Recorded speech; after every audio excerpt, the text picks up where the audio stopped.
I'm teaching drum students that, like maybe one day they're gonna play for somebody, or maybe one day they're gonna do something with drums, or even just in life. Like, I don't even care so much about the drums thing specifically. I just want to be that kind of person that some other people are like, wow, Ben did this for me. Ben gave me a shot. Welcome, everybody, to Nashville Drummers Podcast, episode 11. Today's guest is Mr. Ben Wood, who is the owner and founder of Music Lab Nashville. He's played drums professionally since he was 19. From 2012 to 2014, he was touring full-time with a band called The Seeking. From 2014 to 2016, he taught full-time at Music Lab in Rockland. Is that California? Yeah, it is. And he moved here in early 2017 to diversify his music career with more touring, teaching, and, of course, recently opening Music Lab Nashville. Currently, he's balancing teaching and he's touring with artists such as Trea, Landon, and Hallie Kearns. Ben is a major league ass kicker. And by that, I mean this dude has a drive that, for me, was apparent and obvious from the first hour I knew him. Yeah, and just quick, I don't know if I told you this, as I was setting up the interview, he just walked in. Right. He just showed up. Yeah, he was asking me, he's like, okay, how do I, which room is it in? I'm like, oh, well, if you get there and blah, blah, this is happening, just go down here. And I'm like, just, you can call Dan, but...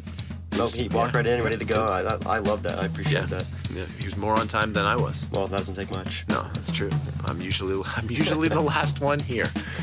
But yeah, he's the kind of guy that one of the things that has inspired me most about watching his journey is that I kind of knew that he would be massively successful, and he's just proving me right. And he's proving the doing thing, the action thing has an effect that's obvious. And we get into, there's a Calvin Coolidge quote that some of you may know that I'm referencing that he brings up, and I quickly Googled and read out loud during the podcast, and I think Ben is the embodiment of that, and I think it'll be apparent while you're listening.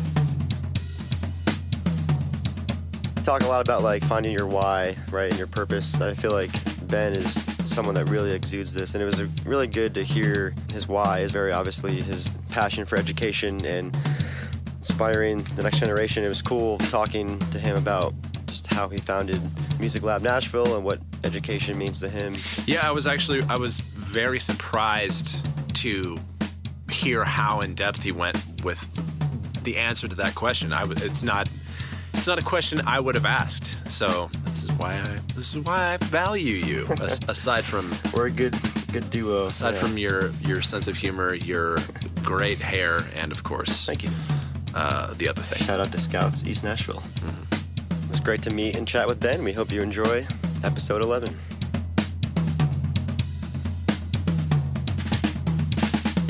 So glad you're here. Glad to be here. Yeah, thanks for making time. Thanks for making time for me. Of course. So we were chatting a little bit before you came in.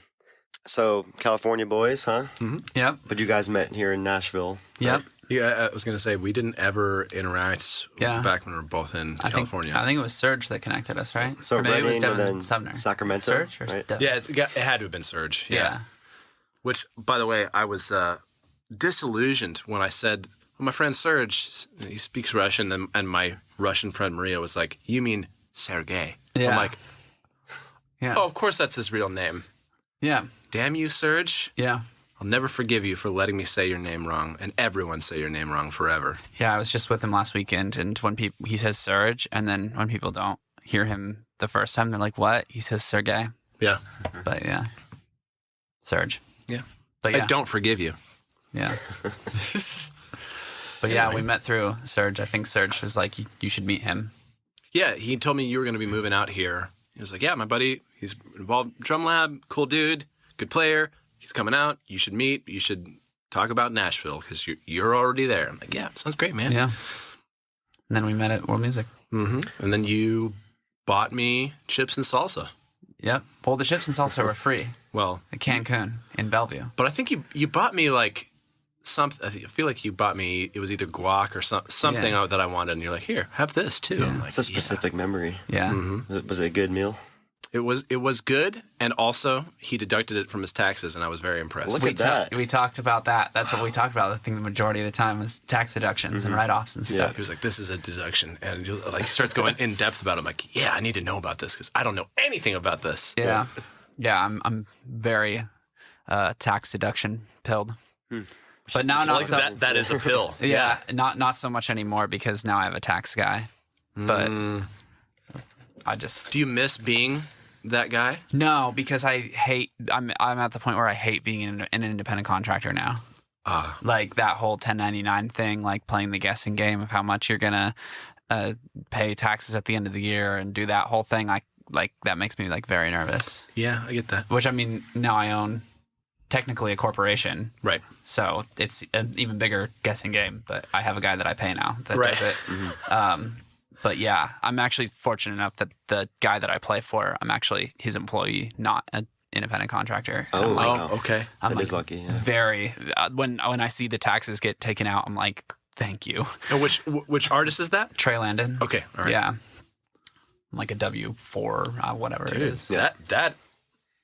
That's a level, man. Like Yeah. that's like nothing to really shake your head at. That's some serious business happening. Yeah, there. I don't know if it's because he's a Warner artist, and I don't know if all of Warner's people that they have do that, or if it's just him specifically. Because I know that we go through his entertainment company or whatever it's called, Ride High.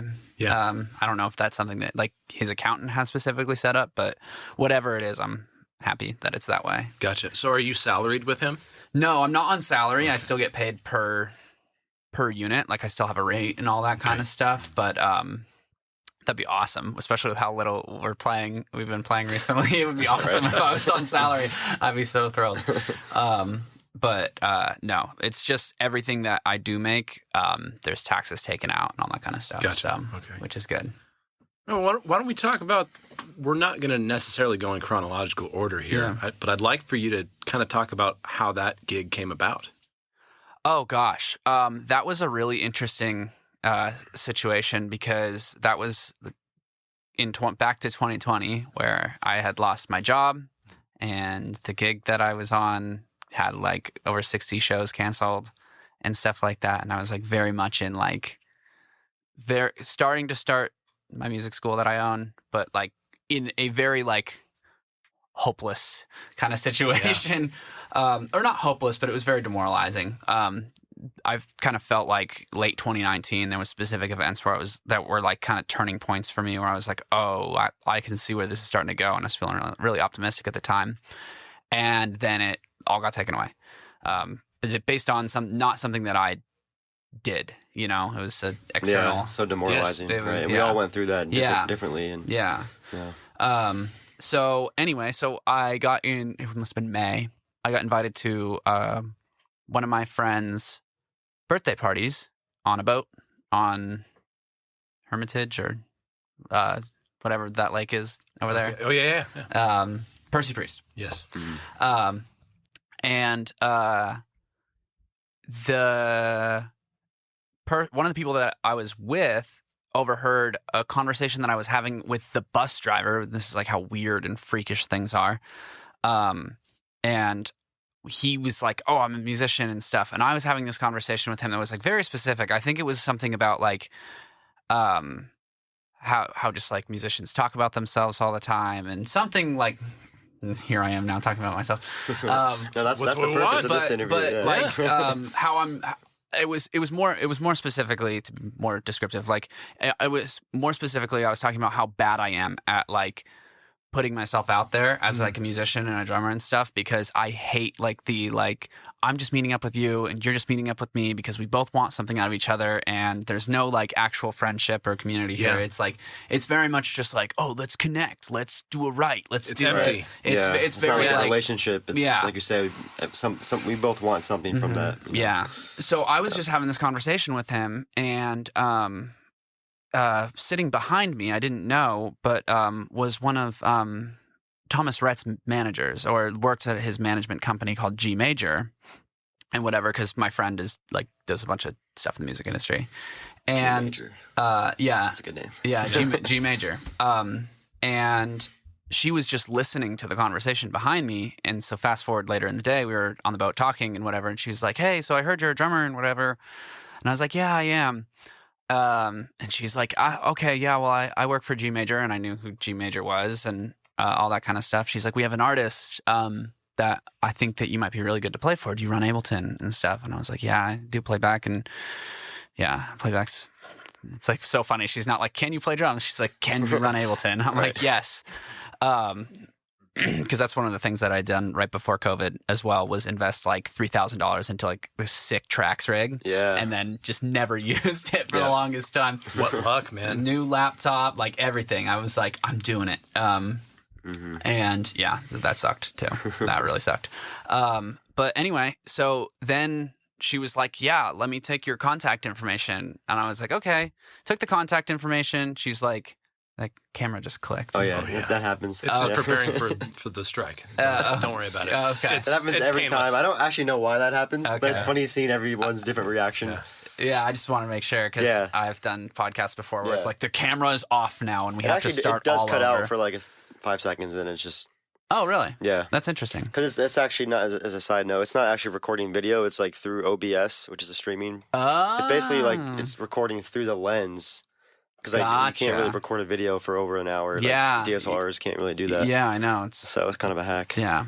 Okay. Well, Anyway, the government's watching. Yeah. Yes. She, anyway, she was like, "Yeah, let me get your contact information and stuff." And I was like, "Cool." But especially at that point in my life, I was just like, not eternally optimistic that I was like, there's no way that I'm going to get a gig with a Warner artist because I was just on this random boat and met one of like somebody from Thomas Rhett's camp. That's like too good to be true. That Yeah. doesn't happen, Right. especially not in the trajectory of how things are going. They just in my need life. a drummer, and you happen to be there. Yeah. Well, that's the thing that people hope is going to happen when they're first moved to Nashville, and they're meeting people left and right, and they go, "Oh my gosh, I met this person! I can't believe how fast I'm networking." And then you're like, all that is almost never anything. Yeah, because everyone's always like, "Oh, that's so funny. I do need this," and then it never really comes to fruition.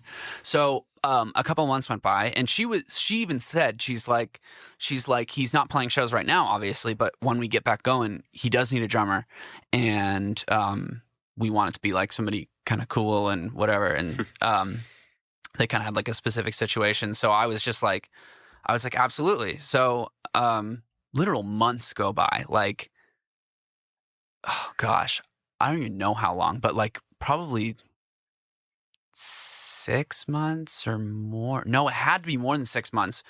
Because the weirdest thing, how life works, I was signing a document for Music Lab when it was like about to open. This, again, the school I own. Kind of jumping around here, but and I close my laptop, and then I pick up my phone. And I was like, oh my gosh, she texted me. She's like, "Hey, so if you're still interested in playing for Trea, we have a gig coming up in a couple weeks, and we want to like have you learn this." It wasn't even like an audition. Yeah, it was like, like, you're the guy. You're like, come playing. by. And I was so Oh my confused gosh. at first, because I was like, am I auditioning and whatever? And they were like talking to me like I was the drummer, but then they sent me the Ableton session. It said like TL drum audition. And I was like, I don't know. Yeah. But then I showed up to the rehearsal, and they're like, literally, we actually had it here at Diamond Sound. Oh yeah. And I was like, they were like, "Cool. Yeah. All right, So you we're did your good." homework. So how much time had lapsed? So you got the text, and then you had that rehearsal. What were you doing to kind of prepare for that? Practicing a lot, like his stuff. When, and I've done this a couple times before, but when she told me about the thing, I took it upon myself to like listen to all his music and stuff. Right. So not just the tracks that you were sent, but like everything. Yeah. Because I mean, and this was like even before she had texted me. Like just when we had that conversation on the boat, I went home and like looked him up on Instagram and looked at his music and stuff. And so I'd kind of already been pretty familiar because I had listened to it a good amount. But then, when she was like, "Yeah, we have a show in Dallas, and it's like this private fraternity party." It was the first show that I ever played with them, which was an insane thing. I was like, I need to learn all of these. And I do this weird thing, like when I make charts that I like don't like make like shorthand charts. I make like literal drum transcriptions. Yeah. Like, Yeah. I kind of do the same thing. Yeah. Sometimes. So it's weird. It's weird, and it takes a lot of time. But the plus side of it for me is that I can do that once and not even hit the drums, and then actually just the process of charting it is, I think, it's like more. There's more retention. Yep. To where like I don't even need the chart when I play it. It's just like the act of doing it. So I did that. Yeah. And then yeah. It would be different if it wasn't something you could play already. Yeah, absolutely. Then you'd have to actually just physically do it, get the do physicality. The thing. But if it's a skill, a beat you already know how to play, then that's probably a deeper learning process, transcribing it completely. Yeah. That makes sense. Yeah, and then it just like forces you to like make sure that you're actually playing the fill like 100% right, or like actually hitting that like push on the and of 4 on the fourth bar of the verse and stuff like that, like that little hi-hat, like open hi-hat bar thing. Like so things. Just like little things that are like actually integral to the record. And I feel like most artists that I've played for, Trea especially, like if he ever has any communication with me about the drumming and stuff, it's like, is it this fill that's on the record? Is it like this? Like that kind of stuff. He's very like what he hears either on a demo or on the final product of the song. It's like, that's what he's like referencing. That's what he wants to like kind of show up type of thing. So, So how did that rehearsal go? So like you came in all prepared, guns blazing. Yeah, it was good. Were they just like, oh my God, like you crushed it. Like, thank you for doing your homework. I think that they were like, okay, yeah, he can play, like for sure and stuff. I think that they were still, there wasn't really another drummer in the picture and stuff. And I had talked to their guitar player, Graham, like a good amount and stuff. And so I felt like I was kind of already like a little included in like the thing and whatever. And yeah, so, I mean, I think that situation in general, I was like, probably like maybe the most nervous for in my preparation, but in the moment I was just like, there was nothing else going on. It wasn't like, oh, I have to learn this and I also have this going on and this going on. Like, right, so you really had no choice. It was like, if I don't do this as well as I can and give it a shot, then you'd have no gig. Yeah. At least for that, in that moment. Yeah. And this was during 2020, right? This was during the pandemic. Yeah. And I was playing for another dude at the time, but it was like, we were just doing live streams and stuff like that. So it was not like a situation where I was like out playing shows and stuff like that. Yep. So. Caught you out on a Friday with all your friends. Don't act like you didn't see me walk in. Walk up and tip the guitar, all right, man. Let's talk a little bit about Music Lab. Yep. Yeah, for those that don't know, me included, I'm not too familiar with Music Lab Nashville. I know it's kind of a branch. There's other cities, and you're now the founder of Music Lab in Nashville. Yes. Yeah. So I own Music Lab Nashville. Music Lab Schools is a small but very quickly growing community of schools. We've opened 2 this year, and there's more on the way. 2 in Nashville? No. Okay. That's coming. No. Oh, gotcha. Okay. Yeah, that's already something that we're kind of thinking about. You heard it here first, folks. You heard it here first. Well, I want it to happen. I'll say that. It's not like I have a spot and all that, but it's definitely something I'm thinking about. But there's more schools around the country that will be opened here in the not too distant future. We have a school in LA now. And then besides Nashville, and Los Angeles, all the other schools are in the greater like Sacramento area. Mm-hmm. But yeah, it's like this cool like kind of community of schools that even cooler, I think, is a offshoot of this one school called the Drum Lab that was originally started by the super cool drummer Mike Johnson, who's like big on online education. You never heard of him. Yeah, right. Yeah. So Vinny Paul. Wow. Throwback to last week. Yeah. So he started Drum Lab, and then he kind of was the mentor of Serge Lysak, who is the current owner of the brand Music Lab now.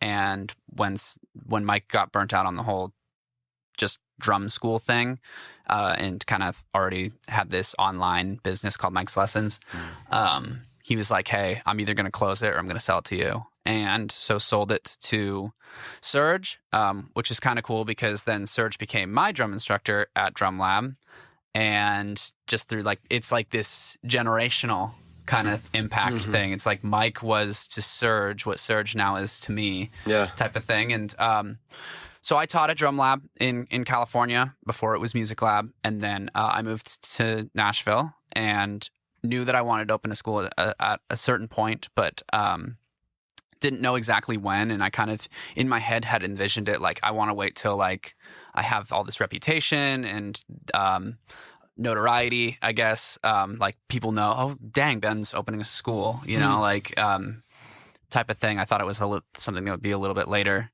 down the road. But then when I lost my job teaching and touring and all of that, I kind of just was like in this like kind of depression, funk kind of thing where I was just like, again, it seemed like a very hopeless situation. And then I literally just woke up one day and I was like, okay, I'm gonna start this school and just like I describe it as like I kind of threw a Hail Mary at my situation, COVID and whatever. Yeah. And called up Serge. And me and him it's not like we weren't friends or whatever. We just hadn't really connected. Yeah. Like he was doing his thing, I was doing my thing, and I was like, hey, like to explain my situation, I was like, hey, I think I kind of want to start a school. Can you help me? And then he like was like, yes. And it wasn't even necessarily a conversation about starting a music lab at first. Yeah. He was just like, I'm going to convince you why it should be a music lab. And then just did so much heavy lifting. And we looked around. He flew out, hired a commercial real estate agent, looked at spaces. And then it ended up kind of playing out that we found an existing music school called Jan Williams School of Music that had been around in Nashville since the 80s. Their business was not doing so hot for multiple reasons, obviously COVID being one of the biggest reasons. And they were looking to sell. And so I was like, I can invest this much into just starting from scratch or this much into buying a school with staff and current students and all that. And so I decided to go that route. And we opened a year ago, and it's been like wildly successful. Wow. Like it's been like crazy how much growth we've had. Like it's a little hard to believe. Like it's weird. That's amazing. Because there was moments where it was like, even after I opened it, even though almost from the moment that we opened, there was definitely like an upward trajectory. There was moments of like, oh my gosh, am I going to be able to pay the rent or pay the instructors or like, it was like, there's was like, we were cutting it real close for some time. So it was really scary, but like, especially since 2022 hit, I mean, it's just been insane. And even like so far into summer where you would think that we'd kind of slump down a little bit, it's like more students. Yeah. I'm like, it's wild. Wow. So yeah, that's the whole story of starting Music Lab Nashville. And that's so cool. Yeah. I love it. Obviously, I'm no prophet or anything, but when you were talking about starting and I knew you were doing that, I was like, yeah, this is going to do well. He's going to do well. Just in knowing you and I remember you telling me about Music Lab Nashville. I was like, that sounds cool. It's going to be a thing. I'm like, trust me, this dude is an ass kicker. It's gonna go well. Obviously, everyone can imagine a scenario where their friend doesn't do well doing the thing that they're wanting to do, and I'm like, I obviously imagine that, but I was like, but I would be an idiot not to believe that you were going to be massively successful with it. So that's just where I've been this whole time. Yeah. I really appreciate that. Yeah, it's I did have at least a bit of confidence knowing that with my experience so far in Nashville, as far as like the infrastructure for private music lessons and stuff, and looking at a lot of the existing schools and music shops that have schools and teaching at a music shop that had a school, one of the biggest things that I kind of realized is that the infrastructure for education in Nashville, music education, especially if you look at it through the context of raising up like the next generation of working musicians in Nashville, is like non-existent. Like it sucks. And isn't that so surprising?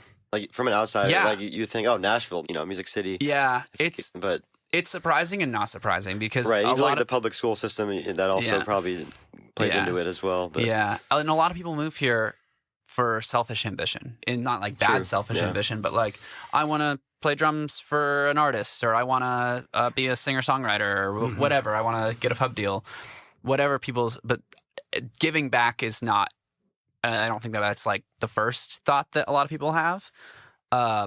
Yeah, not many people move here and say, I want to open up a music school. Yeah, as far as like, at least in that context of like, I want to teach kids and like be invested and like show them like I can still be a working musician and just show kids and young adults, or even, I mean, we have some people now that have come in that are they're like either early 20s or late teens, like 19, 18, 20, 21, that are like coming in and they're like, I just want like, some advice and some weekly songwriting classes and like that kind of stuff, which is really, really cool, because I think that's what I want to do well at Music Lab, is definitely shake off that stereotype a little bit. Like I tell my own staff, like I play for an artist, has a record deal with Warner, and I run this damn school. Yeah. Like, we can do both. Yeah. Like and I wouldn't just very be like, healthy relationship too. Yeah. So I'm proud of the fact that like most of my instructors there are like all touring, and the ones that don't, like my drum instructor Chris, he used to play for Billy Graham.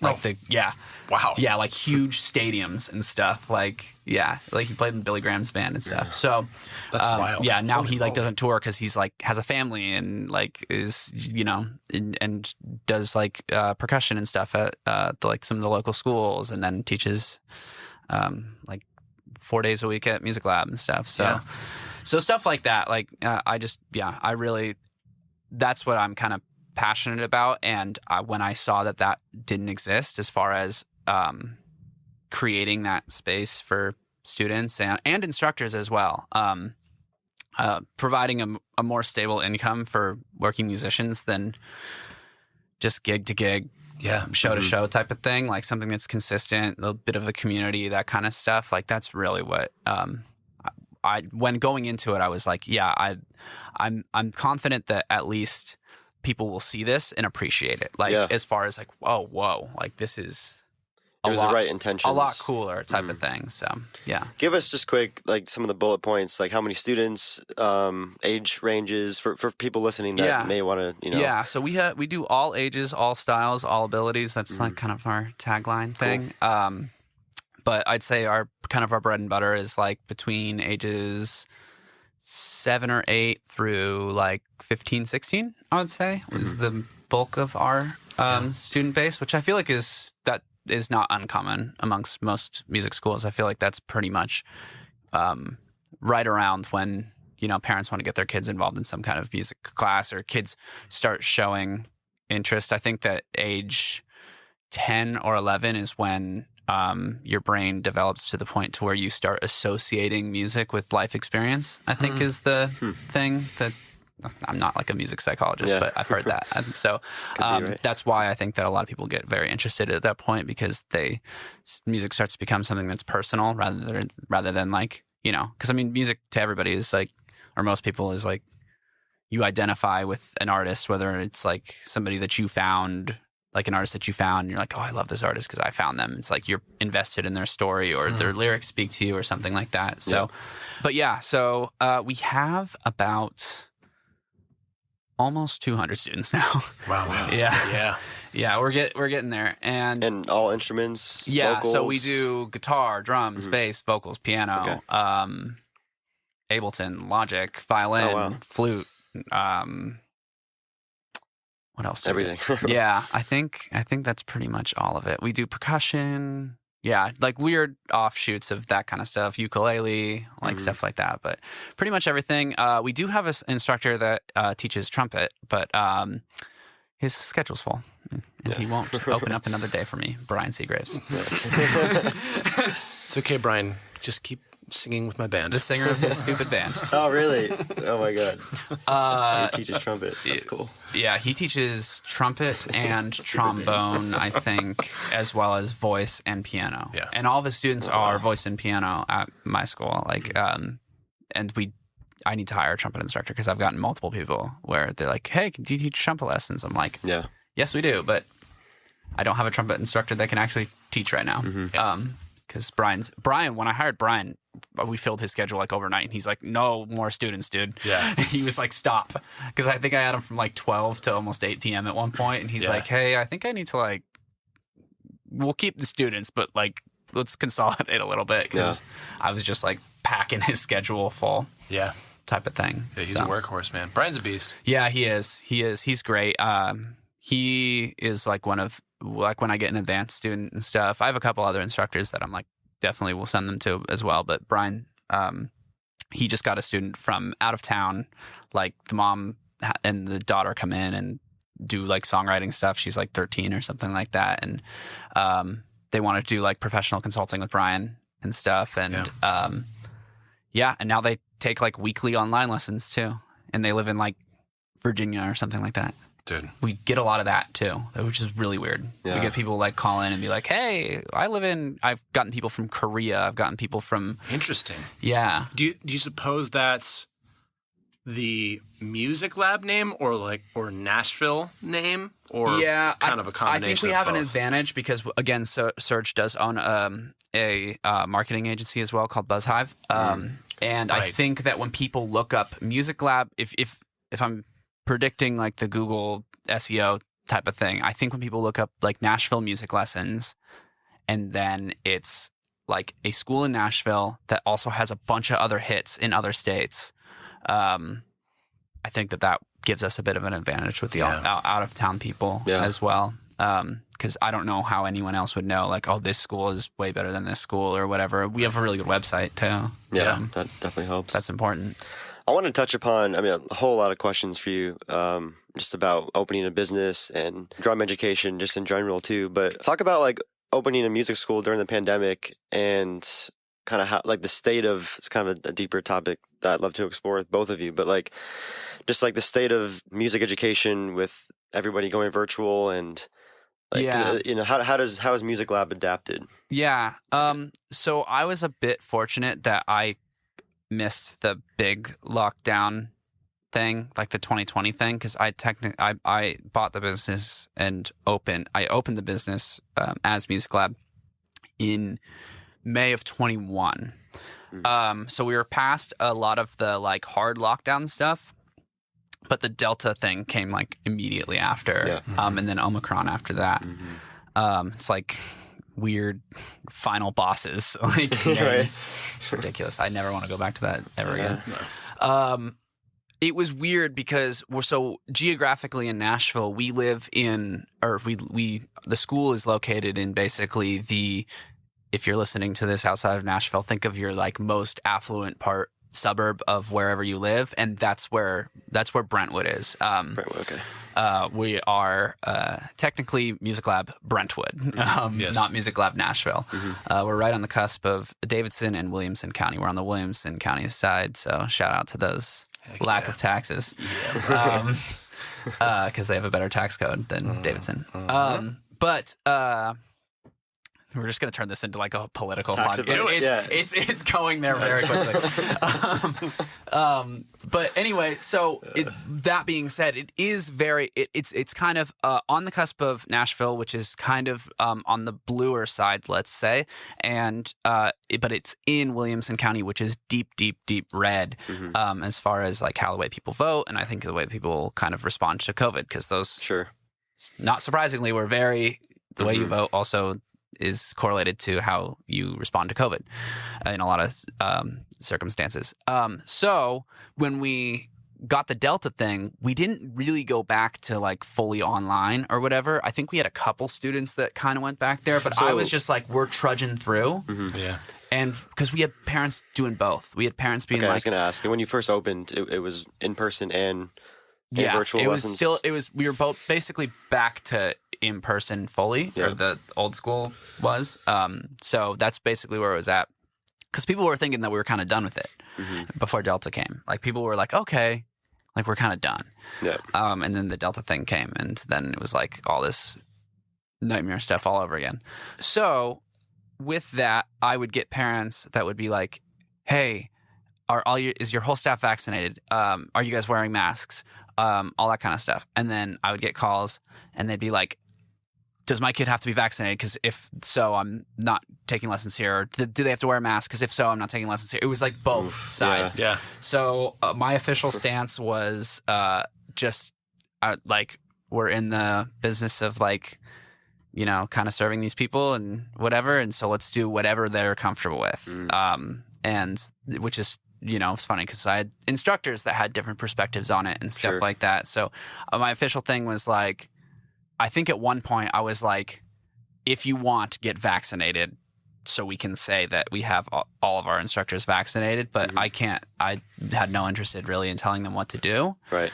As far as that goes. And then with the mask thing, I was just like, yeah, if they're like coming in, they're like, hey, I want you to wear a mask. Like, yeah, just please put the mask on. Like, believe me, I'm sick of it too. But like, please put on the mask because, you know, and I feel like a lot of people in that circumstance came from like a genuine place. I'd have students' parents text me and be like, hey, we're going to go see grandma after this and whatever. Like, can you wear a mask this time? And whatever. I was like, yeah, of course. Yeah, it's really just, I mean, I think of it as like a respect thing. Yeah. You know, like respect the teacher, respect like your facility. Yeah.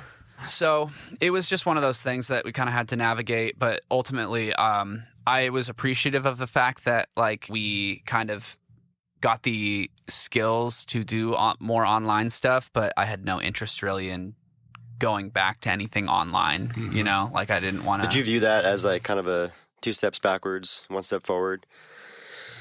Because like you just bought, you know, you buy this facility, you're doing lessons, and then COVID. I mean, COVID was already in the middle of it. Yeah, we didn't really lose lessons. Like there's been very few times where even it's been like, oh, there's kind of a lull here. It was still going up. Yeah, that's great. And I think because I was really adamant, I'm like, yo, guys, I just bought a business. Like, we gotta truck through this thing. Yeah. Did you have? Was it just you early on? Like, did you have a few? Like, how many teachers and staff? So when I bought the business, we had 8 instructors. 3 of them still remain on staff. I had a couple quit because I don't think they liked me. I had a couple quit because like this guy Scott, who I loved, he just moved. Or these other 2 of the guitar instructors, Caesar and I don't even think I met them in person. They were just like, they were kind of like, they had small schedules anyway, and with the sale of the school and stuff, like we took a meeting and stuff, but I think that they were just like, I think this is like a good opportunity for me to bow out, nothing but respect, like best of luck to you. So there was a lot of that. And then I, since then we've had, we had like 5, and then it's kind of just kept going down. The ones that I have, though, I don't see them really going anywhere. And then it's crazy. Yeah. I mean, because I have quality over quantity, right? I have like 13 instructors, and all of them are new. Like all of them are people that I've hired, and that's been interesting. And then, so there's no other staff like helping out with logistics or scheduling? That's just No, you? my wife, Ayla, helps me a little bit here and there. She did more so in the beginning as well. Like, it's just me. Like all the emails and phone calls and all that kind of stuff. Like, which is good because I can do it remote or in the studio as well. But it's just like a lot of stuff, and it's not even like the emails and whatever. It's just like it was a lot of work, like getting like the kind of culture off the ground that I wanted to create, and that kind of stuff. And like that's really what it was, like just being around that type of thing. That's like was the majority of my job. But now it's a lot more of like a smooth machine. Like this time last year, I was like, I feel like I lost my whole summer last year because I just worked and worked and worked and worked and worked. But this time, like this year, I'm like, oh man, like I can literally just go sit by the pool and like do some emails and then like go into the studio for like a couple hours and whatever. It's kind of nice, like having something that kind of runs on its own a little bit, to a certain extent. How would you describe the culture that you tried to build, that you had to work so hard to build? Yeah, kind of. It was a lot of it was kind of what I was talking about before, as far as like people that are working musicians that also take education really seriously. Like no matter what involvement people have in Music Lab, like I want like a really consistent standard as far as like from student to student. And like that, I mean, I could talk all day about like how we onboard students. I'm like very specific about like the process and like what people's experience is from the first moment that they send like a a free trial submission in to the moment that they meet their instructor, like there's the same thing happens every time. Like I contact them, I have the instructor reach out to them, just send them a quick text or whatever, just like establish that kind of personal thing. So I'm like pretty specific about that kind of stuff. But as far as like the instructors and that kind of stuff, like, yeah, just getting people that like take it real serious.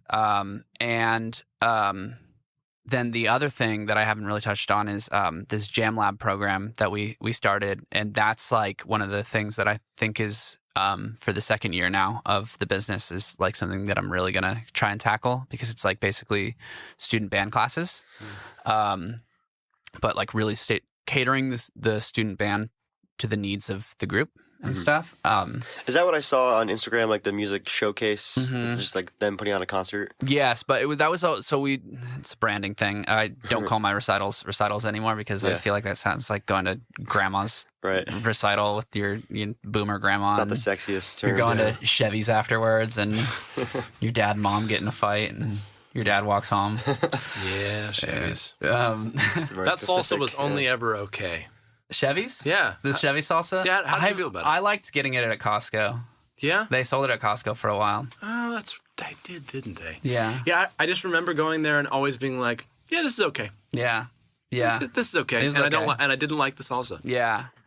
Buddy. Yeah. Now you're living the high life. Actually, I think we should switch it back to recitals, because I want people to think more of Chevy's. There we go. Yeah, We you've should made get a fatal error, and that's what I was trying to get at. Music Lab recitals sponsored by Nashville Drummers sponsored by Podcast. Chevy's. Chevy's, Branding which advice, is yeah. out of business, right? Aren't they gone? Yeah, I think so. Yeah. We'll be out of business too. Throwback, yeah. We'll bring it because of back. that damn salsa. Yeah. They spent all their money on those dumb tortilla machines. Yeah, exactly. Screw them.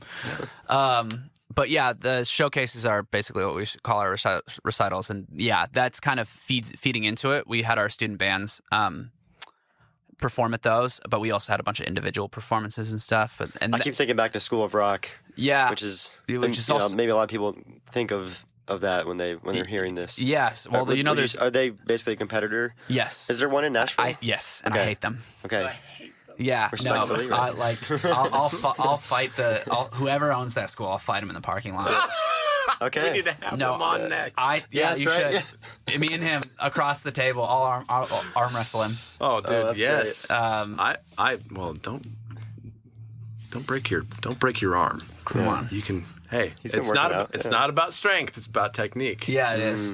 I've seen people who are not very strong who can dismantle people arm wrestling because they know there are ways to do it. Crazy. Yeah. I sat with a guy who was teaching me a little bit, and he's like, arms break because of bad form, and I will show you how to not have that happen to you and to not do that to someone. But their business model is actually very. I've literally deeply examined how their approach, and I hate almost everything about it. And I literally built Jam Lab as literally a counter to what that's they cool. do. Though. Really? So you did your research, and this is like a fresh approach.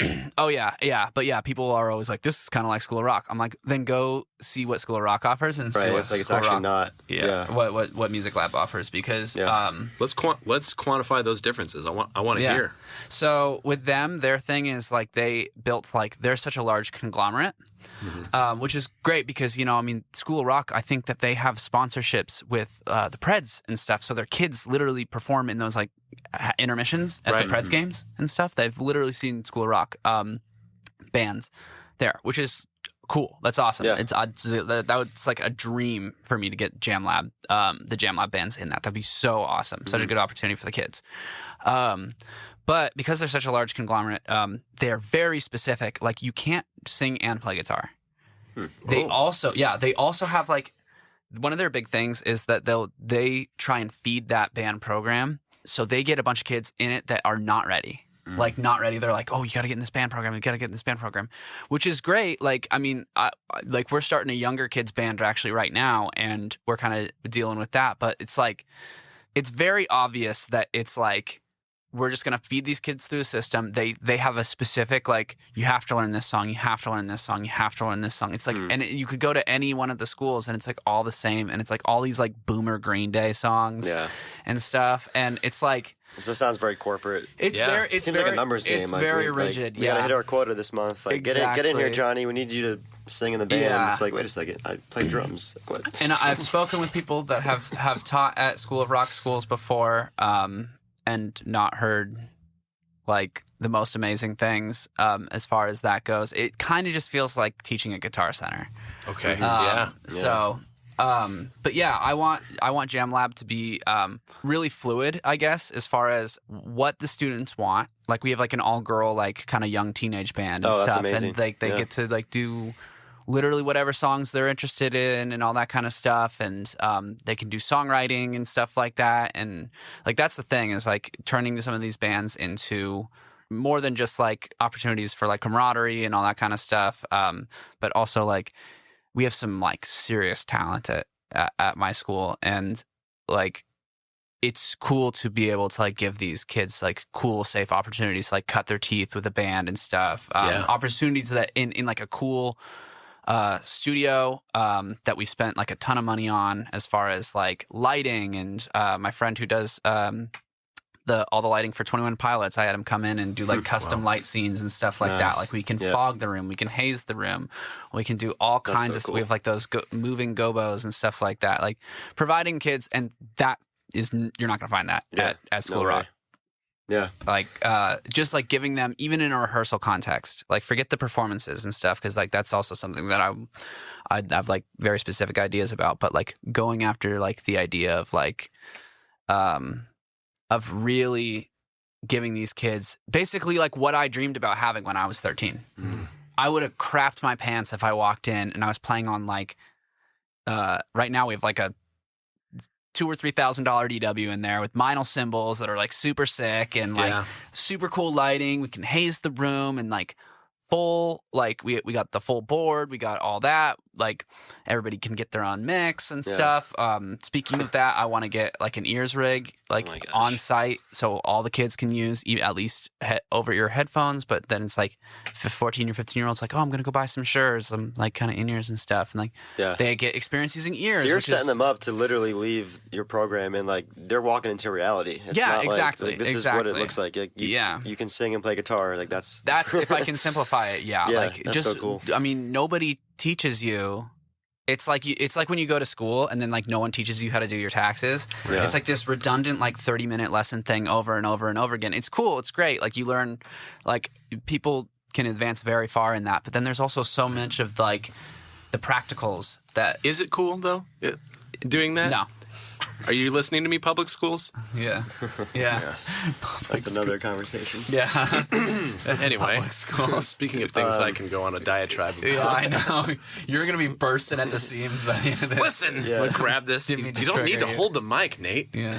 How are you liking the new mic stand? Did you notice? It's less obtuse. We had like one of these on the table, so it was like into the guest. Yeah, this is definitely better. Yeah. It's taking up a lot We'll see less if space. it's actually picking up your voice. Yeah. 'Cause it is further away. You know? True, and I feel like fine. Whatever, right? We don't need to check. Yeah. That's no. No, that would be. I checked his level. Yeah. Before you got here. That's all people need to hear. He was on time. No one wants to hear what I have to say anyway. I'm just gonna say some bullshit. Yeah, like I you're just always gonna do. rail mute on your about the whole public mic. school system. Politics, COVID. Yeah, politics, COVID. Order on its way. Damn girl, it's good to see some things don't change. Got me reading in between the lines. All the neon signs are looking good tonight. I'm drinking, she's laughing. I'm So do your thinking, teachers have free reign? Talk about what they are, because it sounds like you have a very specific approach in terms of setting the culture. Yeah. Do the teachers themselves, do they do what they want? Do you kind of give them curriculum? No, I do not give them a curriculum. We're working on like a kids curriculum and a beginner curriculum across the board for Music Lab schools, but like that's just added bonuses, like resources for the instructors. Like I appreciate that, all of my instructors have different approaches. And I feel like it's that, again, that goes back to like, I've seen instructors just like teach the same way to the same thing. And that's not like really with education.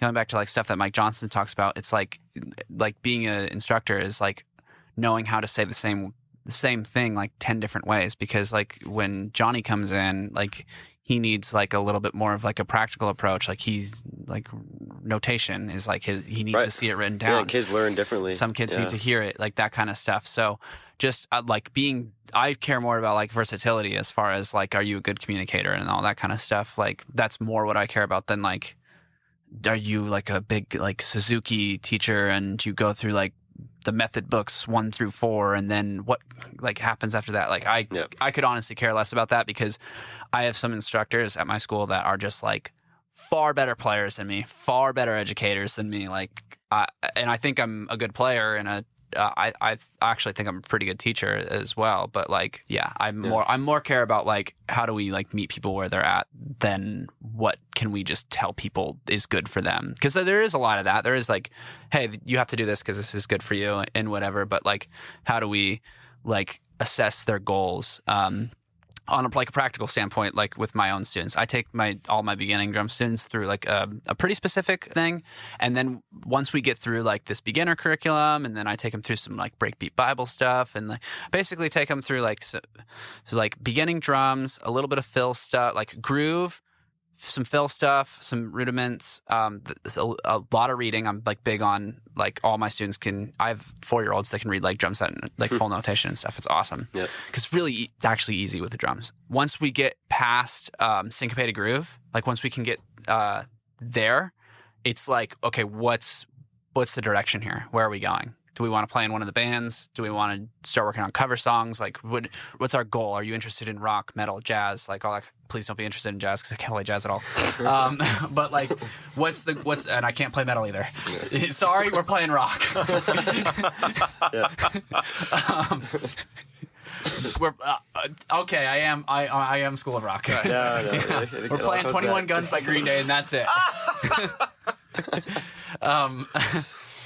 But yeah, like I want that to be expressed because I don't really tell like my instructors how to teach or whatever, but I want that to come across. Like we want to make a consistent experience for the students, and that consistency is that it's like, what's your goals and how do we help you achieve them? Yeah, it's beautiful. Yeah.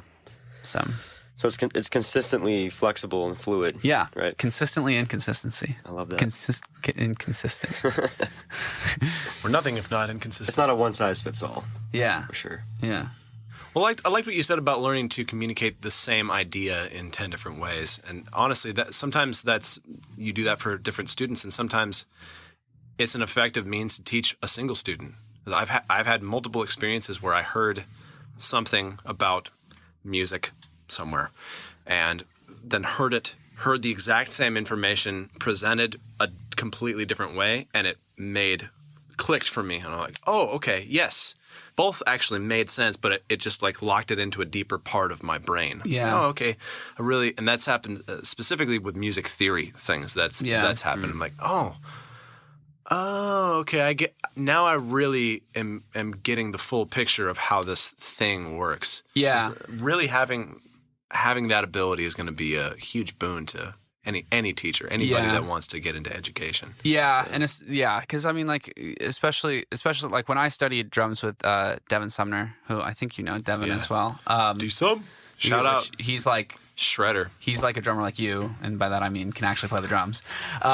Devin's a beast. Yeah, Devin's unreal player. But when I was taking lessons with him, he talked a lot about like how drumming is like 90, I think he said it was like 95 or 98% like completely mental. Yeah. And whatever, and 2% physical. Which I was like, that sounds wrong. But he has like this, he's probably, the thing about Devin is that he is also the best educator I've ever absorbed information from. Like he unlocked stuff out of my playing that like huge like breakthroughs that I had been searching for through other instructors, and he was the one that just like I told him, kind of described what I wanted, and he just like cracked it open like an egg. He's like, oh, this is exactly how we do this, and whatever. But yeah, he was really big on like finding like a million different ways to like kind of through knowing me like find the thing that's going to stick with me and things that are going to be effective.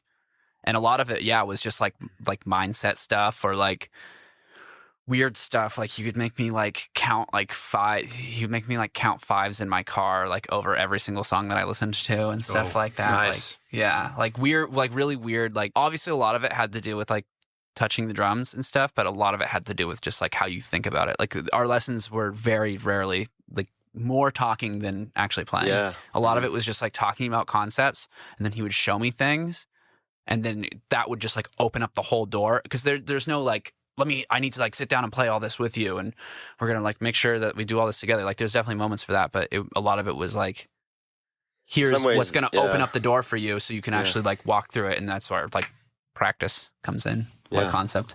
Yeah. Practice. I feel like I don't practice anymore. Just teaching. Sometimes you get too busy to practice. I understand. It's all my practicing is like very. It's like I don't practice like future sounds anymore, or like. Right. Or whatever concept anymore. It's all like very practical. It's like I have to learn this song and this song and this song and this song, and I have to Right. practice those and that kind of stuff. Like I feel like that's been a lot of like my discipline with drums. Or I was actually just talking about this on another podcast, but like if it is like practice, it's like I always like to do a little bit of practice with like timing and stuff, because one, I feel like that's an area that like I can always be better at. I think like everybody could always be better at, but me personally. You can always have a deeper pocket. Yeah, exactly. And just be more comfortable to play with. And then, so I'll do that. And then I've also been kind of focusing on like, not like how I look when I play drums, but like what my approach is, like how I'm feeling on the drum set when I'm playing things like that kind of stuff. Yeah. Like Very Coolidge. which I feel like is, you know, it's part of it, it's as yeah. much practice Especially as when you're out on the road. as working on permutation study 10 or whatever. Yeah, but baby. like, but it's just weird because when I was working at Drum Lab and living in California, like that's all I would do. It was just like, just practice these concepts over and over and over again. And obviously that made me a much better player. Yeah. But yeah, it's just weird being so like apart from that. Right. And I'm sure I'll go back to like doing that kind of stuff. I would love to like take private lessons again and stuff like that, because I'm really big into that. Like, yeah, it's just like in this kind of phase right now, it's like that's what I know I kind of need to work on, and for where I'm at with drums right now. Like, Yeah. Well, practice should give you value. yeah, Right. And so if your value is a very direct thing, like I need to learn these songs for this artist, period. I have to learn them. So that's a very obvious thing. You should spend your time working on those things. Yeah. You can like, maybe if I build up enough skill just by approaching these things all peripherally, then when it comes around to learning a song, I'll be able to just kind of do it faster. Yeah. That's true. But you can also just go directly after learning one song at a time that you need to learn, and just move on. I'm freakishly busy right now too, which I think should be probably obvious just by how little we've been able to interact. yeah. But it's You're always up to something. I'm just constantly going. Today is day. I want to say this is my 17th day in a row playing. And I also moved twice in that time. Oh my God. So I'm Yeah. We're in the new house. So yes, we're in a new house, which is awesome. Like, and we'll talk about that in a bit. It's been amazing. yeah. But when that is happening, I'm like, okay, I should have one thing. One concept, and it can be a very small, like, get the smallest chunk of a thing that I can do. Like, okay, I'm working on one very specific thing with my fingers. And that's it. That sounds like something you'd practice. I'm like, right. I'm like, okay, all right, here's this. I'm like, I want better finger control, so I'm going to do this very specific thing. Yeah. And when I can get it up to this BPM, then I don't have to practice it anymore. But I don't do anything in my practice aside from the songs that I have to learn. Mm-hmm. Like, it's songs and that's it. Right. Yeah. I'm like, when there's no time or there's an incredibly small amount of time, I'm like, all right, small concept, one thing, and I write it down. I've got a little chart. I'm like, all right, and once I've got that thing, then I can go after whatever. I'll have the next thing after that. I'm like, okay, I want to pursue that next thing. So it's like, for me, it's that dopamine of like, yeah, I can't wait to do that. But I'm not allowed to even approach doing that until I've knocked this thing out. Right. Yeah. That's the beautiful thing not just drums, but any craft. It's kind of there. It changes throughout our careers, right? Like, I'm sure you guys can relate. Like, for me, drumming in college meant something different.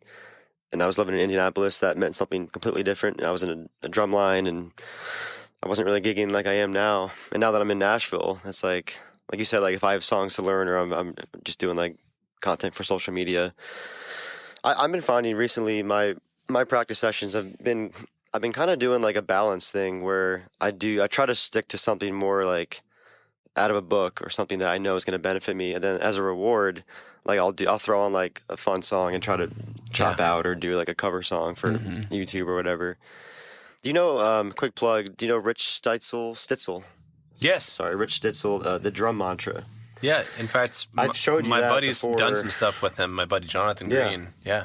But he's a really good, it's called the drum mantra, and it's really different. It's not like rudiments really, but it's just all about like locking in time. And he's got these somewhat cheesy like backing tracks, but like the goal is to literally just sit on the drums and have this like really mindful like approach and just kind of close your eyes and just lock in. Like he's got different permutations essentially. Yeah. So I've been doing that like at the beginning and the end of my practice sessions as like a reminder to like, I still need to focus on timing and like the limbs. Yeah. And then like if I have time and if it was a good session, then I'll put on like a pop track or do something cool. Yeah. You know? Have you ever checked out Survival Guide to the Modern Drummer or to the Working Drummer? Modern Who's Drummer? that by? It's by what's his name? Is that Jim? Yeah. I don't have it, but I've heard of that. Rascal Flatts. Jim Riley. Yeah.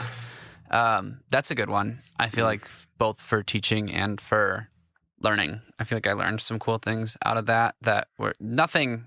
I don't feel like anything that you would encounter in there is like new information, or at least it shouldn't be if you're like someone who's trying to be like a working drummer. But I feel like it's just like good to like specifically focus on. I mean, that whole thing is like, here's what you need to know if you are a working drummer type of thing. But you can frame it as an educator as like very specific, like kind of create like a little course through it and get people, you know, it's like a good way to like get people into like shuffles and stuff like that. Like it's like a really good way to like actually somebody who hasn't done that. But just to say really quick, for anyone that bucks against buying and studying from a book just because, like, yeah, well, these concepts are simple. I've heard that from multiple people, not just about drums, but about all kinds of things in life. Well, I don't need to listen to that. I need to read that because I already know all that stuff. I'm like, just because you know it doesn't mean you always remember it.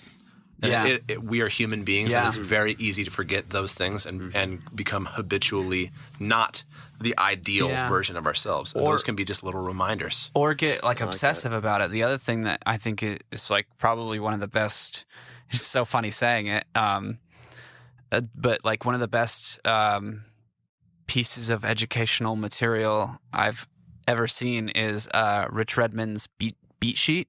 Oh, okay. He has like a beat sheet, and it's like, here, it's like, it's really well done, like so well done. And I have a lot of respect for Rich because like he's one of those guys that like obsesses over his thing, like his studio thing. He's got a consistent sound. Yeah, we got to get him on this podcast. Yeah, you should. He would probably do it. He helped me a lot, like moving to Nashville as far as just like advice and stuff like that. I mean, I feel like everyone has some kind of story with that, like that with him.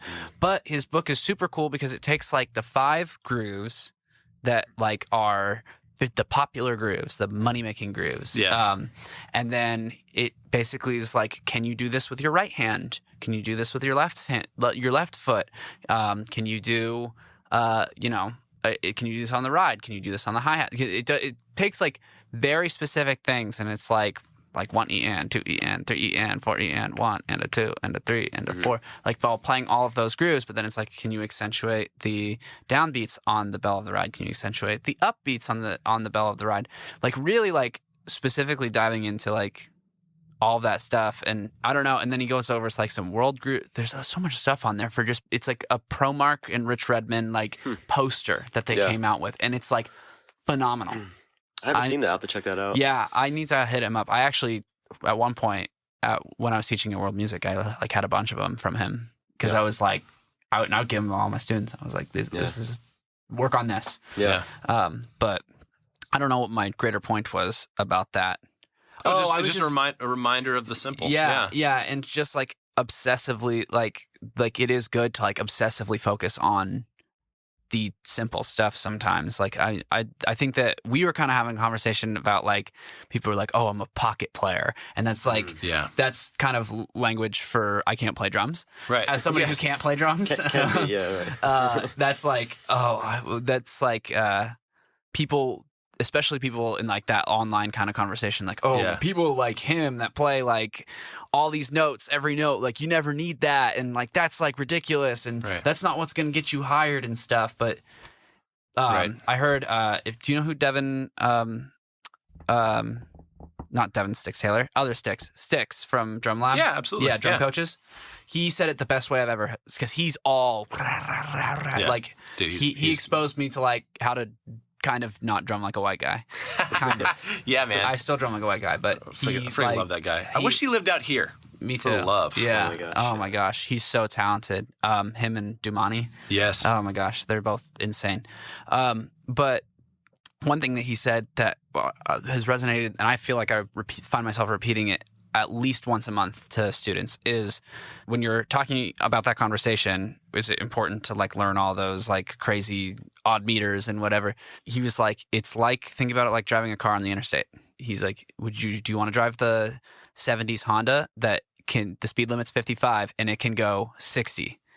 Or do you want to drive the Lambo and be able to take that thing to 200, so when you're driving 55, it's driving so smooth. This exact concept was brought up in our last podcast by Jed.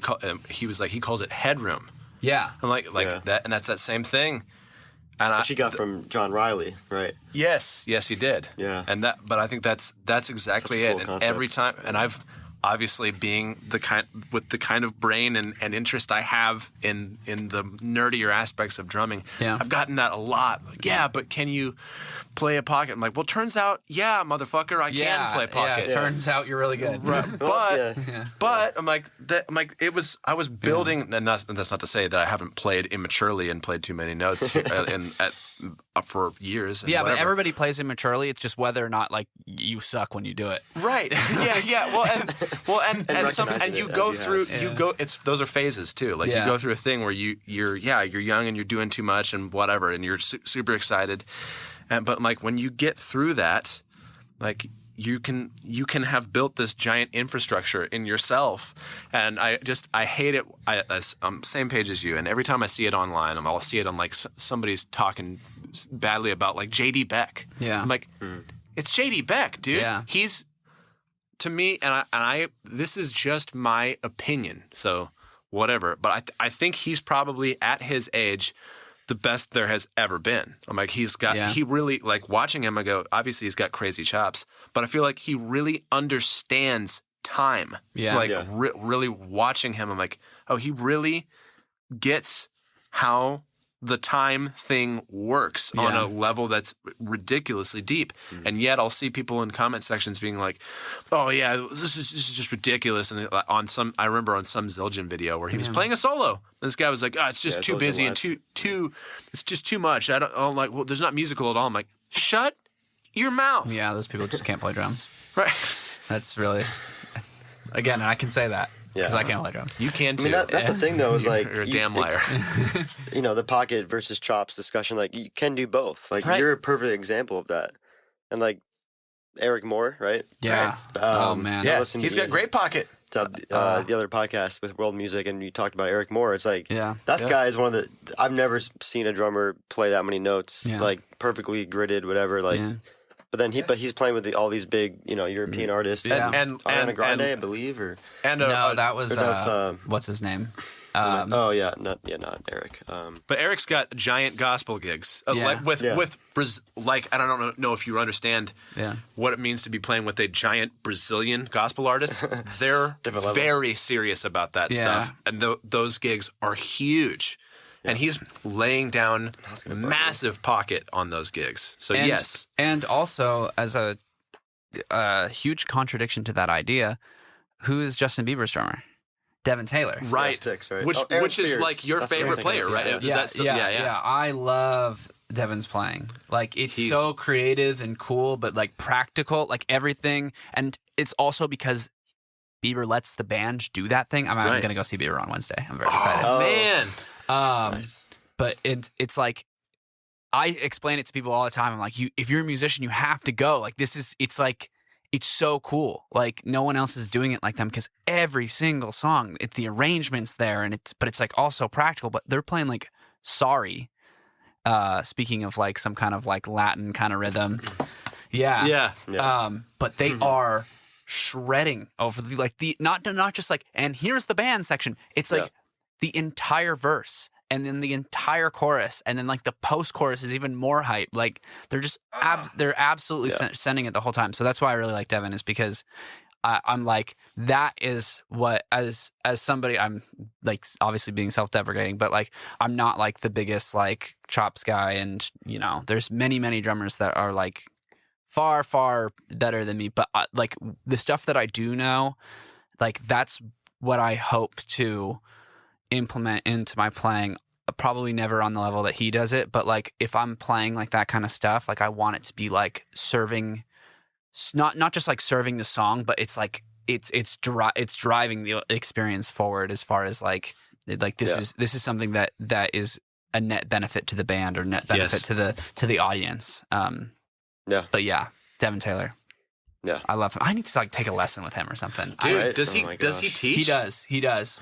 Man, Same with like should. Thomas Pridgeon comes to mind. Someone that just rips, Yeah. but like yeah. can just throw it down. Devin like surprise. he surprisingly is like, hey, I'm teaching all week this week. Just hit me up, Dude, You can either go down to Atlanta or LA, wherever he's at, and like go take lessons with him.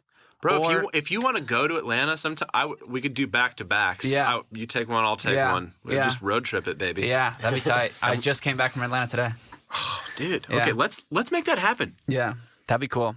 Yeah, because he's Makes it insane. invite- Oh, No, I'm I'm just kidding. I was gonna be like, I was literally gonna look over at you and be like, you can't come. Yeah, that's all Yeah, good. no, but yeah, that's one thing I love about like. Do you want to come to Atlanta with us? Yeah, sure. Yeah. Yeah, that's what I'm talking about. I'll film. Yeah. Yeah, film it.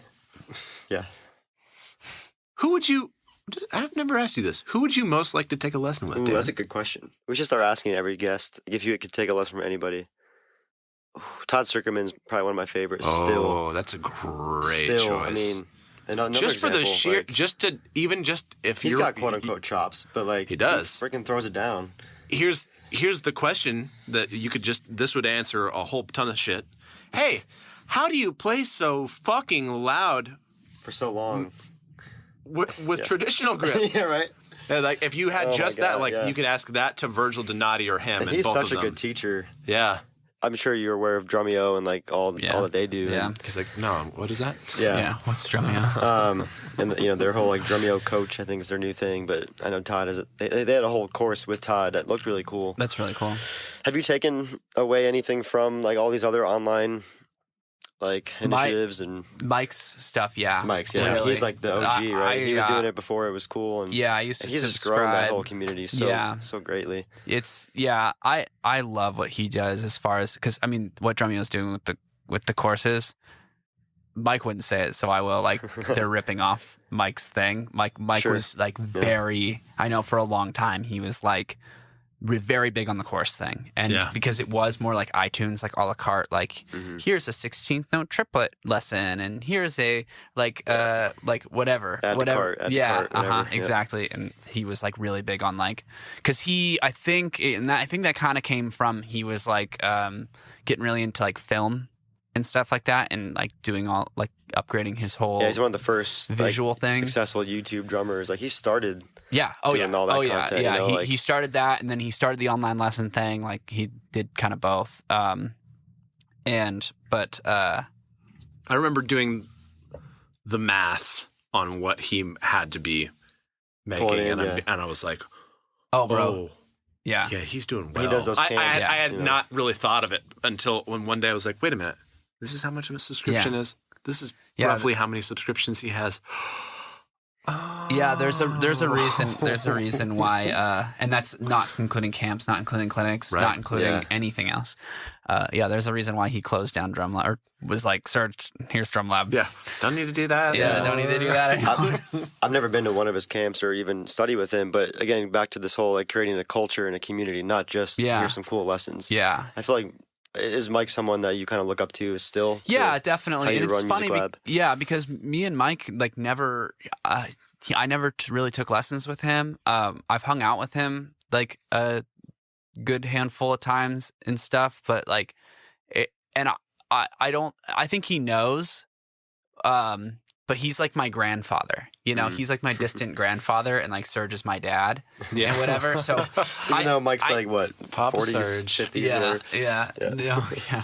But I think that Sergey. I'm not sure if he like necessarily knows like the trickle down like direct impact that Drum Lab is now like having as far as like Music Lab, and then like the fact that now I own a school and stuff, and like, but yeah, as far as like with Mike, I've watched him as far as on his online stuff, and like learned a lot from him, and like for my own playing, and then I watch him a lot with how to create culture and how to invest in people and stuff like that. I even told Mike this once when we were talking, but in my lobby, I have a wall that is a very specific shade of blue, and it's because it's the same blue, at least in my mind, of what his drum room looked like, because it kind of had like this blue theme. I think it still does. I think it's more grays and blacks now. But it went from like yellow to then he like switched it to like all cooler colors, I think. Yeah, that's why we got the blue light. Yeah. color. So it's like Very this dark, on-brand. it's like this dark grayish blue. And I literally told him, I was like, I'm not sure if you know this or this is weird to say, but I literally did this because it literally reminds me of like your school. That's awesome. Yeah. I love that. Got me reading in between the lines. All the neon signs are looking good tonight. I'm drinking, she's laughing, I'm thinking, I'm laying it down. I guess just kind of a more of a broad thing, just back to drum education and like what that means to you personally, and kind of your experiences both as a student and as a teacher, maybe in your early years. Probably for all of us, like we wouldn't be here today without amazing teachers. Yeah. I've said this name a bunch of times on this podcast. I've studied with Blake Fleming, the original Mars Volta drummer, Oh, nice. in college, and then even like I did percussion. Julie Licata I did marimba and all of that with. You should study with her for marimba, right? Yeah. Um, By the way, after the last podcast came out, my buddy reached out and was like, "Dude, do you want me to build you a marimba?" what? That's not an easy task. Apparently, Like PVC pipes. Apparently, he thinks he can do it. Yeah. So, hey, if you're listening to this right now, yes, build me a marimba. We should start a GoFundMe for Nate's marimba project. and for marimba lessons. And for marimba lessons. I could teach you marimba lessons. Yeah, you Come could. by the Pearl office. We have nothing Do you work there. for Pearl? I do. That's very cool. That's why I moved to Nashville. That's my quick Nice. story. Very cool. Anyway, but yeah, just what was my point there? Just like the role of, just really big mentors in our lives, and like you said, having like Blake, like some of our best lessons wasn't even physically playing, it was just talking, and like his lessons were always very personable. Yeah. So yeah, maybe just talk about like the role of some of your early teachers and kind of the joys of now being able to pass that on to the younger generation. Yeah, so my early drum education was just like doing like I had this guy in the neighborhood. His name was also Ben. He taught me in like 6th, 7th, 8th grade type of thing. I think a little bit into high school. He ended up getting hooked on drugs and like stole my Halo controller and stuff. Oh, my dick move, my Halo game. Other and my- Ben. my Damn. Xbox controllers. Yeah, it's funny. But anyway, You know what that means, of course. What? You win. Yeah, Yeah, you win. yeah, I guess so. Yeah, that's what it means. Yeah. No, he's a nice guy. He actually hit me up years later and apologized. Oh, that's good. He's like, "Hey, man, I was like literally a drug addict." Then I can forgive him. Yeah. Anyway, so after that, I was like, I don't know. I don't think I was like hurt by that or whatever, but I was just like, oh, I can just like teach myself type of thing. Yeah, not a good first impression. Yeah. Like, And again, like and we can maybe touch on this a little bit. Like I'm like the worst.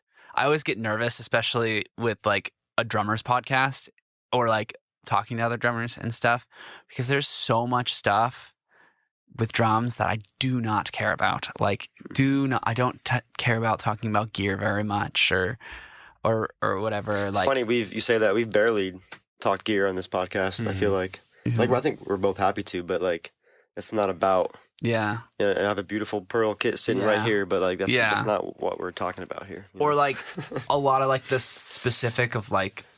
Another thing is like I'm not a big like session guy either. Yeah. Like I'm happy to do them, and I feel like I do a good job when I do them. But the people that like sit down and get excited about like like the timbre of the drum and like my touch and stuff like that. Frequencies, mic placement. Yeah. My approach with drumming was always like I want to get up on stage and I want to perform. Yep. Like that was like my thing in high school. That's like kind of what I shaped my drumming around, was like just listening to albums and like listening to My Chemical Romance, and like trying to learn the whole album and whatever. And so I didn't know much about like drummers and whatever. Yeah. Yep. My Chemical Romance actually just released a new song for the first time in 14 years. Wow. Throwback. Yeah. Whoa. Yeah. Also have tickets to go see them. Yeah. Oh my goodness. Sorry. Quick aside. Yeah. How much were Bieber tickets? Like $1,000. Really? I've had these tickets since before COVID. Okay. Yeah. Wow. Right. Okay. Yeah. Yeah, because they Not were going to see Bieber. No. You can get them much cheaper. You can get them much cheaper. I bet that you can go for like $50 to like $80 a pop. Really? Yeah, I bet. Yeah, upper bowl for sure. Okay. For sure. Note to self: Ben goes to cool concerts. Yeah. Damn. Yeah. Let's stay in touch. Yeah, I guess so. I feel like I haven't gotten much. What I do have the hookup is with hockey. I feel like I go to free hockey games all the time. It's awesome. And I don't even like the Preds that much. Yeah. I'm a Sharks fan. He has the sticker on his car. Yeah, Ooh, I'm obsessed with the Sharks. I love them so much. Anyway, backtracking. I digress. Getting like to that like band thing was like kind of always like my goal. So I didn't know anything about like gear or popular drummers or anything like drum history. I didn't know who Steve Gadd was or Benny Greb or anybody, like nothing like that. It was kind of, I put myself in an interesting position with my drumming because I got myself to the point where I started a band in high school that got signed to a record label, and we were touring by the time we were like 18, 19 and stuff like that. And we had like management and booking agent and like all that stuff. And then when I got on the road, I was like, oh no, I'm really bad at drums compared to these people. Yeah. And then that's the moment when I went back and I started taking drum lessons at the Drum Lab with Serge. And we talked a lot about like, he exposed me to like many things as far as actually getting into all of those extra facets of drumming that I was not into before, but then also like learning how to actually be a decent drummer on stage as well. Yeah.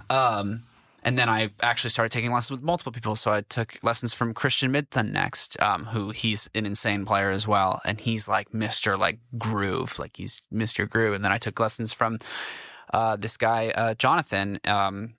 Took lessons from him for Jonathan Witham? Yes. And he was like Mr. Timbre and touch, and he'd bring 16 snare drums to the gig. I always laugh at his Instagram when I see it, like even to this day, because I'm like, where's the bass drum? You have about 14 snares, and there's no bass drum. I don't see one. It's like a cajon turned backwards with like a kick pedal with like 16 socks over it. Yeah. But anyway, play the snare just right. Yeah. Sounds like a kick.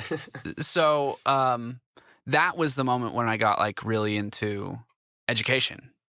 It was like couldn't give a crap less about it. But then when it became something that like saved my drumming from like, oh, you're just like this band drummer guy, to like, oh, you can actually like those years from like age 20, like 19, 20, 21, 20 to like 23, 24. Those were the years that like set me up to actually be able to move to Nashville. Yeah, because I moved here when I was 23. Mm-hmm. So yeah, like if it wasn't for very long answer, but if it wasn't for like that moment of like really falling in love with education, both in the teaching side and in the learning side, I would not be able to do what I do now at all. As far as like playing for artists and all that kind of stuff goes, which is like my main interest as far as outside of obviously owning the school and whatever. Like definitely, I mean, I tell people all the time, I didn't start the school to be like, okay, now I'm done touring. Like I definitely want to do both. So, and that's what I do. So, so that's like kind of my early teachers were my adult teachers, and there's still people that I have like friendships and relationships with to this day. But yeah, like, and then Devin Sumner, I cannot like leave out him from the conversation as well. Devin Sumner, if I could take a drum lesson with anybody, it would probably like be able to go back and take a lesson with Devin Sumner again. Yep. Just because like, one, I miss him, and two, like I know that he would get me going on something that he'd get me back on like concepts, kind of like what we were talking about earlier. But it would be like, I'd be like, oh, this is directly feeding what I need in like my onstage playing. Yeah. You know, type of thing. Like he would like find that or something. So, but yeah. There's the answer. This is inspiring me in because I actually just started teaching again. I haven't been doing it at all. I've had no time, and it's just been insane, obviously. But I always really like that feeling of being able to bring something to them. If you get asked a question, you can really go, all right, you really want to know the answer? Like get out a notebook, because I'm very serious about this thing, and if you're serious about wanting to know, I want to give you the whole world. Yeah, which is great when you get somebody like that, because there's this weird thing also with education when people bring a lot of ego to the table. Yeah. I've had instructors like that where even if they've been great, they bring a lot of ego to the table, and sometimes they don't even know it. And they can't get past like either their perception of what you need, and it's not actually what you need. It's like what you're saying what you need is what you actually need and stuff. And like their perception of how to deliver that information to you does not like meet and stuff. So like that's the exciting thing about like teaching. That's the having one way to communicate a thing versus having 10 ways thing. Yeah. Like, well, why aren't you getting it? Yeah. Did you ever have that when you first started teaching? I had this. I forgot what it was like to be a beginner. And so when I was first doing this, I was like, okay, man, I mean, you just do this, like it's just like a double stroke. You just use the rebound. And I'm like, oh man. Well, that's the beautiful thing about teaching is like you have to know something. You have to relearn it yourself, especially those basics. You know, in teaching you will learn, and learning you will teach. Tarzan, right? Phil Collins. Yeah, love that. So true though. Yeah, it is. Yeah. But. No, actually, because you want to know why? Because I was so unqualified, like I was being self-deprecating kind of before. I was so ridiculously unqualified to teach at Drum Lab. It was only through my persistence and just annoying Serge and just showing Serge, like, which is another thing too. It's like, I think that's a big skill that I even teach a lot of my students is like, I'm not the best, but I have bigger gigs than a lot of people I know that are better than me because I am persistent and I'm like a good dude and I carry myself well and I focus on things that are like very important and whatever.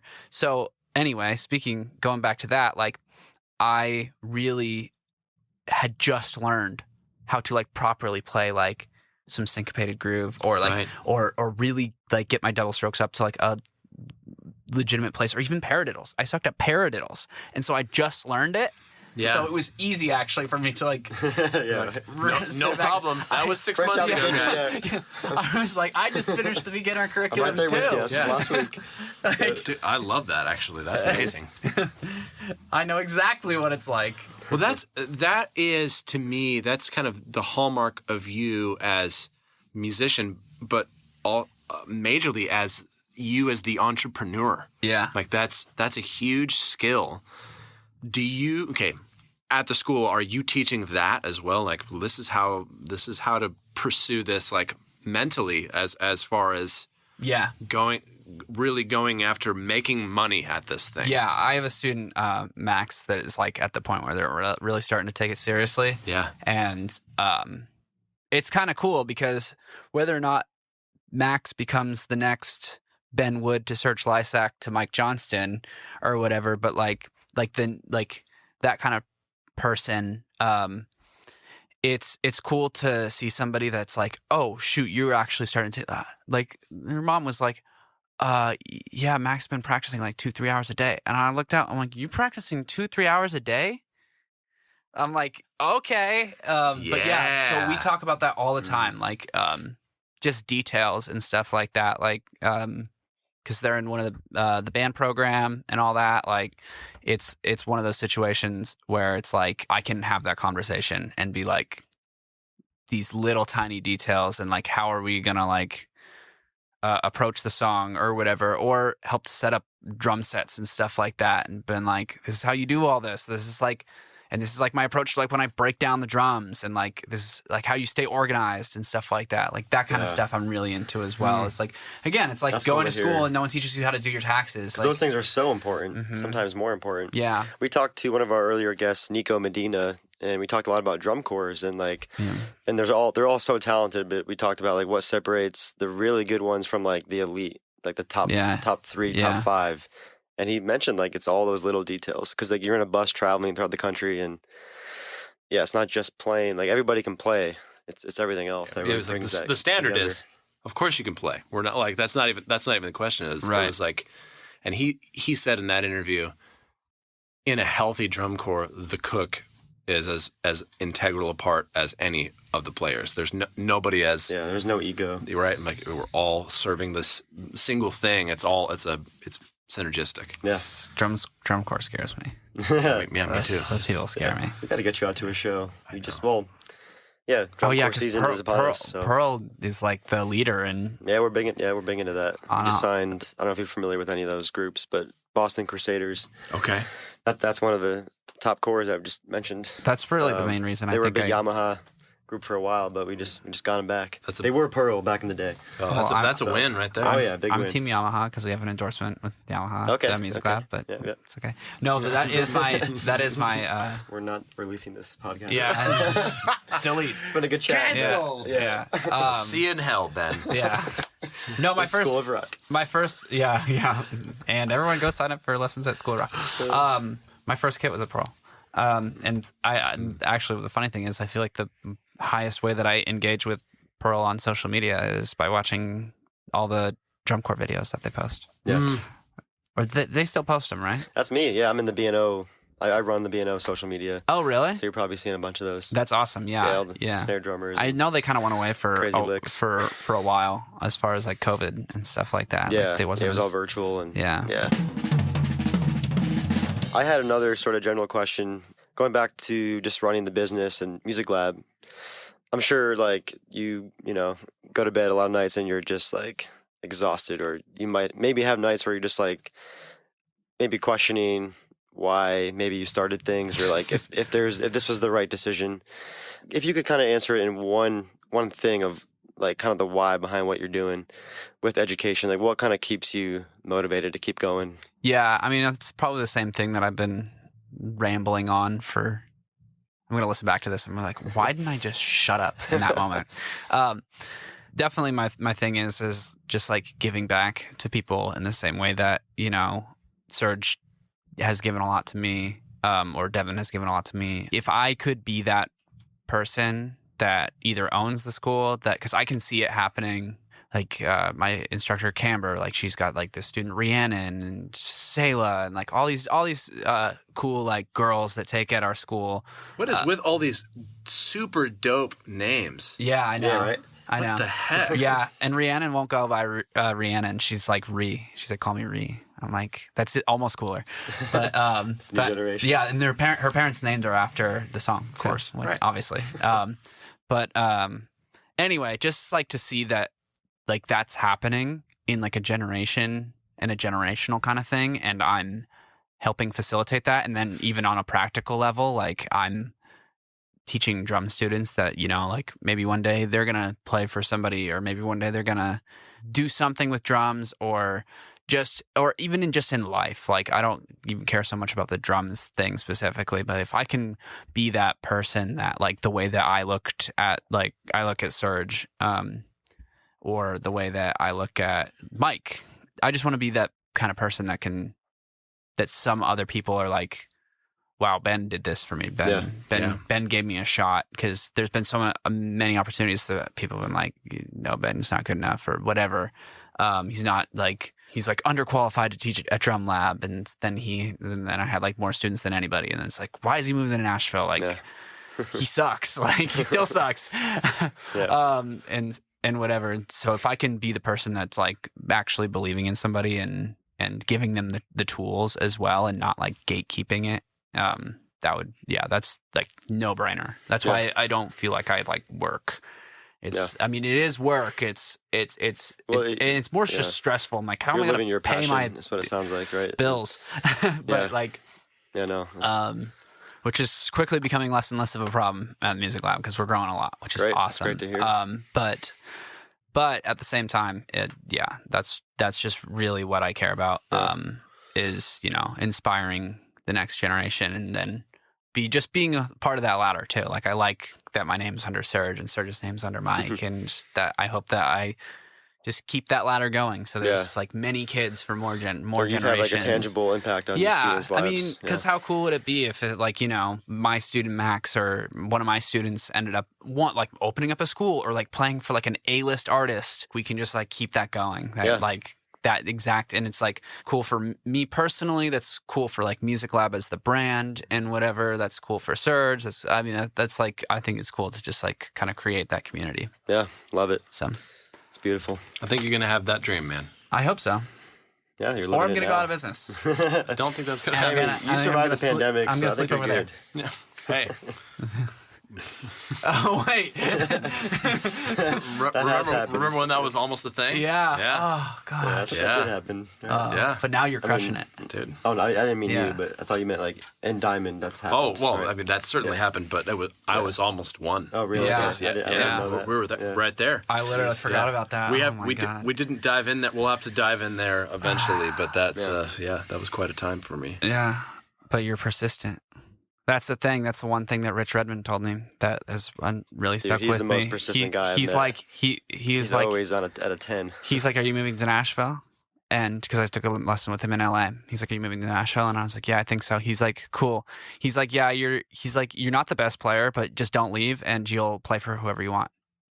I love that. I was like, "Okay." He's like, "I moved." He actually moved the year that I was born. He moved in '92. Wow. I was born in 93. Nice. We're so young, aren't we? Yeah.